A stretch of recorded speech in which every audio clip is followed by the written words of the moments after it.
Começar pelos fins. A nova questão comunista. Lucien Sèvres. 3.10. Revolucionar calmamente a forma Partido Comunista. Supondo que se conceda algum crédito ao resultado programático desta longa análise, resta ainda, claro está, uma questão de primeira importância. De que modo transitar da atual forma partido para uma outra de estrutura e cultura tão diferentes? Se de uma ponta à outra, o objeto legítimo deste livro é desenvolver abordagens de puro princípio, sem nos pensarmos capazes por esse facto de determinar as modalidades concretas, esta reserva impõe-se por maioria de razão quando se trata de encarar concretizações práticas. Mas também aqui, as considerações de princípio que expusemos podem, sem dúvida, pelo menos desembocar em indicações metodológicas gerais, particularmente duas.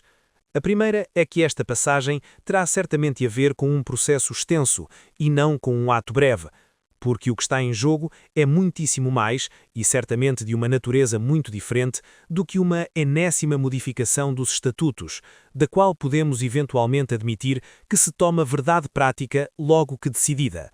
A tarefa, aqui, é a de fazer nascer nada menos do que uma nova forma histórica de força política, e só pode ser comparada, sendo aliás as coisas fundamentalmente opostas, à própria gênese do PCF, depois da adesão à Terceira Internacional e através de anos de bolchevização.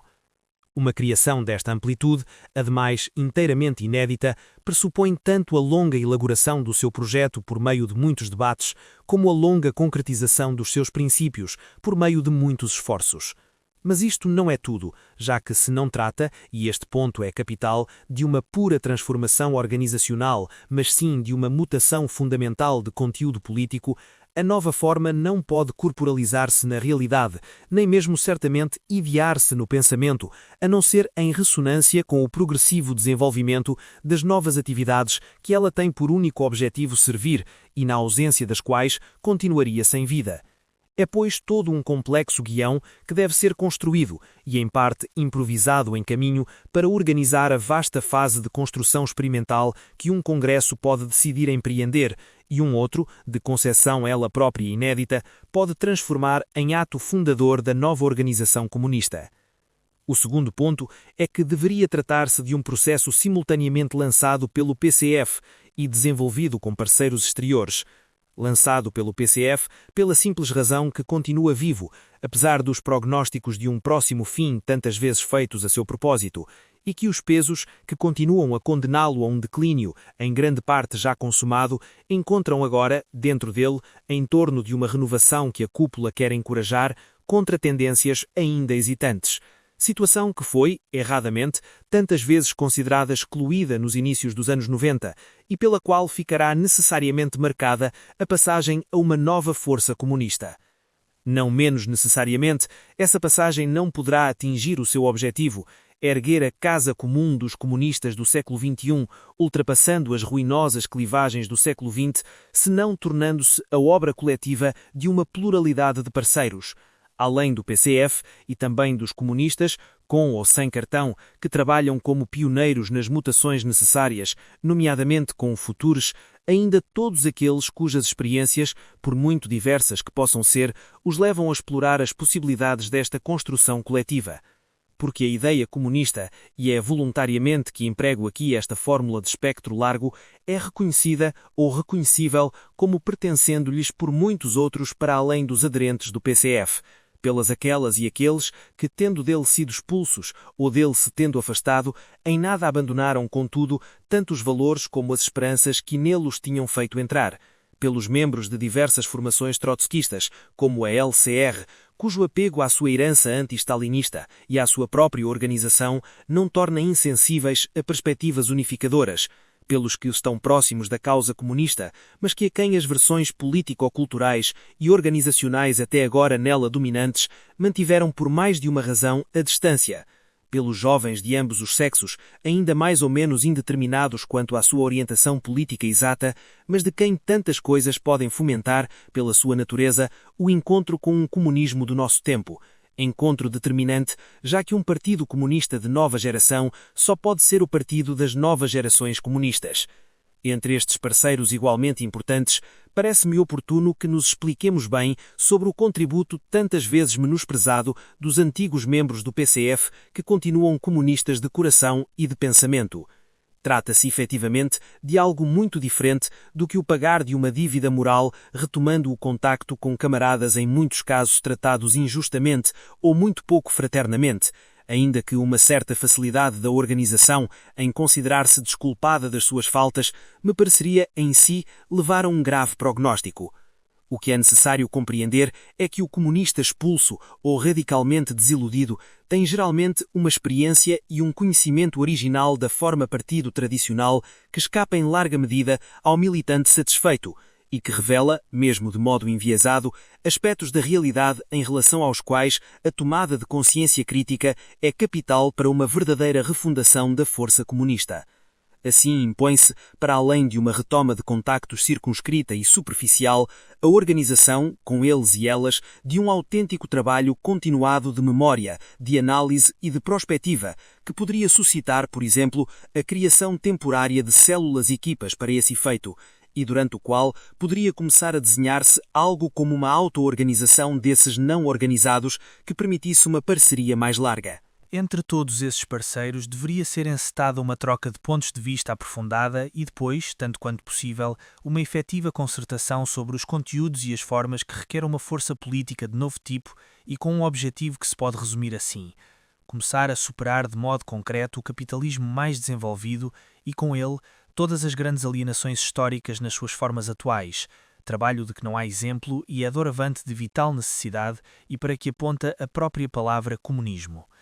A elaboração de uma força deste tipo, sendo inseparavelmente reflexão teórica e experimentação prática, obriga a uma extrema ousadia tanto na crítica como na invenção, do mesmo modo que obriga uma inteira publicitação, tal como convém a um empreendimento que diz ao mais alto ponto respeito à coletividade cívica e que responde ao desafio, não menos público, dos gatos pingados do comunismo. Sim, está em gestação um comunismo novo e contra o qual o velho anticomunismo vai descobrir a sua impotência. A ousadia não exclui, bem pelo contrário, recomenda, a prática associada do princípio de precaução, baseado nesta rude experiência da história comunista recente. Nesta matéria é bem mais fácil destruir do que reconstruir. Este princípio é tanto mais oportuno quanto não há qualquer possibilidade de que a formação deste comunismo de nova geração seja bem vista, e certamente ainda menos em França do que noutras paragens, tendo em conta a sua peculiar situação política, por aqueles que se arrogam o cuidar da boa ordem dos assuntos nacionais e mundiais. Seria imperdoável ingenuidade não ter consciência disto. Quanto mais sólidas garantias se possui contra os riscos de um erro fatal, tanto mais se é livremente ousado. E que melhores garantias se pode ter contra o erro do que o pluralismo refletido e a transparência democrática da postura? A grande aventura da refundação comunista é uma parada demasiado alta para que possa ser conduzida de maneira aventureira, tal como é demasiado necessária para se acomodar com uma atitude timorata. Mas, por muito cuidadosa que seja a audácia, não é sem uma certa vertigem que se enfrenta um cometimento destes. Ele faz parte daqueles cujo caminho não está escrito em livro algum, em que não há rede para tranquilizar o funâmbulo. É por isso que se ouve distintamente exprimirem-se inquietações de comunistas, e inquietações a que ninguém pode ficar insensível: perda da identidade revolucionária, esquecimento da luta de classes, renúncia ao espírito de partido. Muitos são os que parecem traumatizados por uma morte do pai. Por aqui se mede a pesada responsabilidade de um pensamento de direção que durante 20 anos consubstanciou as necessárias atualizações do comunismo francês em sucessivos abandonos, muito mais do que em invenções coerentes. Será de admirar que tenha produzido tantos órfãos? Àquelas e àqueles que têm estas inquietações, diríamos não que se inquietam em demasia, mas antes que o perigo é grave se nos inquietarmos num só sentido, porque, em suma, qual é o problema dos problemas que o século XX nos deixa em herança? Ele reside na unidade dialética de uma evidência e de uma exigência. Algo, aquilo ilusoriamente chamávamos o comunismo, morreu de modo trágico e irremediável. Esta é a evidência. E, contudo, a humanidade civilizada só pode escapar à gangrena provocada pela finança capitalista, reinventando a via para essa desalienação radical, cujo nome histórico é comunismo. Esta é a exigência. Daqui decorre que há duas maneiras, com atitudes opostas mas com efeitos possivelmente complementares, de ficar impotente face ao drama dos nossos dias. Uma é imaginar que se preserva o futuro do comunismo quando, por um erro de fidelidade, se defende contra tudo e contra todos a sua falsificação passada, que precisamente o levou ao desastre. Por patético que seja, um certo conservadorismo comunista pode tomar-se no pior inimigo daquilo que apaixonadamente quer salvaguardar. A outra maneira é declarar nulo este antigo comunismo, reclamando vigorosamente um novo, mas sem lhe dar, com a rapidez e a força necessárias, consistência teórica e operatividade prática. Neste sentido, pode haver também uma retórica da mutação, um ecletismo da abertura que sirvam mal a causa que muito sinceramente se quer fazer avançar. Esta é toda a questão do 30 Congresso do PCF, ainda promessa de mudança em vez de mudança prometidora, como no 29 Congresso, ou início, desta vez decisivo, das transformações necessárias. Não se pode imaginar nada pior do que a entrada em ressonância destas duas atitudes, cada uma acusando a outra, mas pode-se trabalhar para algo muito melhor, superando o que contém, uma de estéril crispação e a outra de busca hesitante pouco produtiva. E pode-se fazê-lo com avanços, agora decisivos, debatidos contraditoriamente e realizados coletivamente, quer na elaboração imaginativa de uma política comunista, quer na reconstrução de raiz de uma organização que lhe corresponda. Muito mais do que esse morto que nunca mais acaba de desaparecer, o que a todos deve obcecar, não no sentido de uma desmoralização, mas antes no sentido de uma motivação, não deve ser o vivo que tão terrivelmente tarda a nascer? Vamos, pois, ao trabalho. E com confiança? Confiança em que, sendo o que é a relação de forças ao nível local e mundial, se poderá realmente superar o capitalismo? Será sério dizer-se que se pode fazer desaparecer as grandes alienações históricas e que isso começa hoje? É com seriedade que o digo. É possível e pode começar hoje. É claro que, sendo a relação de forças efetivamente o que é, ninguém escapa, penso eu, a momentos de grande dúvida. Nunca conseguiremos. Especialmente na hora desta ou daquela grave decepção.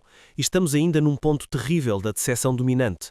Uma tareia histórica como a da URSS não se apaga em 10 anos. Uma janela histórica fica mais difícil de abrir do que um postigo perro. Mas atente-se nisto. Uma transformação da paisagem política da mesma ordem de grandeza que a superação do capitalismo era ainda há pouco tida como o próprio exemplo da impossibilidade, de tal modo que ninguém a conjecturava. Era o desaparecimento do socialismo tal como reinava de Berlim a Vladivostok. Ora, esta impossibilidade aconteceu, de modo rápido e pacífico. Como pôde acontecer? Como pôde desmoronar-se o muro de Berlim sem a mínima efusão de sangue? É muito simples. Em suma, tinha-se lentamente desmoronado antes na alma das pessoas, em particular dos jovens. A aspiração a acabar com ele, a voltar à página do socialismo real, tinha-se tornado hegemónica e por isso irresistível.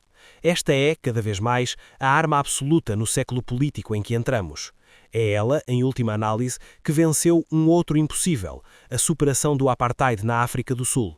Foram tomadas de consciência e tomadas de iniciativa, no entanto ainda bem longe de ser hegemónicas, que permitiram marcar alguns notáveis primeiros pontos em assuntos do maior alcance, por exemplo contra o poder sem controlo da Comissão de Bruxelas, ou contra o liberalismo sem limites no comércio mundial, ou como o esboçar de uma era de mais alta responsabilidade humana em matéria de ecologia ou de bioética.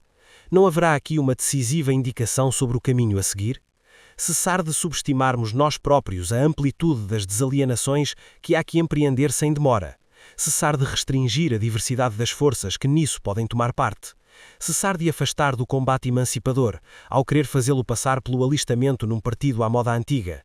Cessar de empobrecer a mensagem não esgotada e em grande parte não ouvida que pôde ainda vir-nos de Marx. É necessário dar, finalmente, uma oportunidade à ideia comunista.